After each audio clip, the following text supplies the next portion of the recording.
কোনো ষড়যন্ত্র দিয়ে দেশনায়ক তারেক রহমানের অগ্রযাত্রাকে রোকা যাবে না। এনসিপিতে জানেন অনেক নতুন নতুন নেতা আসছে যারা মানে ভাইরাল হওয়ার জন্য কোনো পথ খুঁজে পাচ্ছে না। ওরা মানে উদ্দেশ্য প্রণোদিতভাবে মিথ্যাচার করেই যাচ্ছে। এখানে যে গ্রাফিতিগুলো ছিল এই গ্রাফিতিগুলো মূলত পোস্টার মেরে 2 বছর যেহেতু হয়েছে এগুলো অনেক পুরাতন হয়ে গেছে। তো এই স্বাভাবিক প্রক্রিয়ার অংশ হিসাবে এগুলোকে নতুন করে রং করে এখানে নতুন করে গ্রাফিতি আঁকার জন্য একটা প্রস্তুতি নেওয়া হচ্ছিল।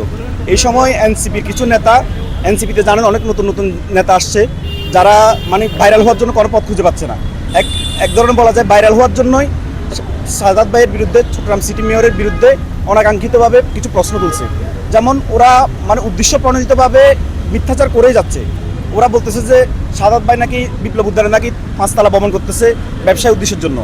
আরিফ মহিউদ্দিন যে কথাটা বলেছে এটা সম্পূর্ণ বনমাট। সাজাদ ভাই বিপ্লব উদ্যানে সবুজ মাঠ তৈরি করতেছে, ওখানে বৃক্ষরোপণ করে সবুজ মাঠ তৈরি করতেছে। ও মিথ্যাচার করে বলতেছে ওখানে 5 তলা ভবন করা হবে। এখানে আমরা জুলাই যুদ্ধের আছি, আমরা নিজেও গ্যাজেটভুক্ত, আমি নিজেও গ্যাজেটভুক্ত জুলাই যোদ্ধা।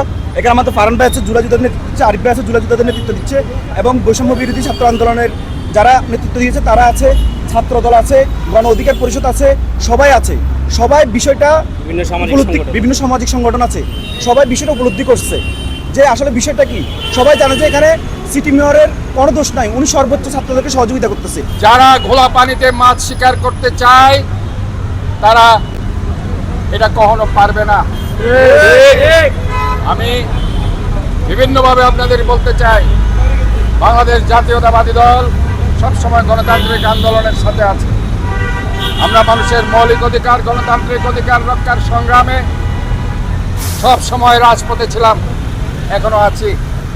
আমরা এই আন্দোলন সংগ্রামের আমাদের জুলাই আগস্টের এই চেতনাকে ধারণ করে গত 17 থেকে 18 বছর আমাদের এই আন্দোলন সংগ্রামের মধ্যে দিয়ে গত 12 ফেব্রুয়ারি নির্বাচনে আমাদের রাষ্ট্রনায়ক তারেক রহমান আজকে দেশ পরিচালনা করছেন।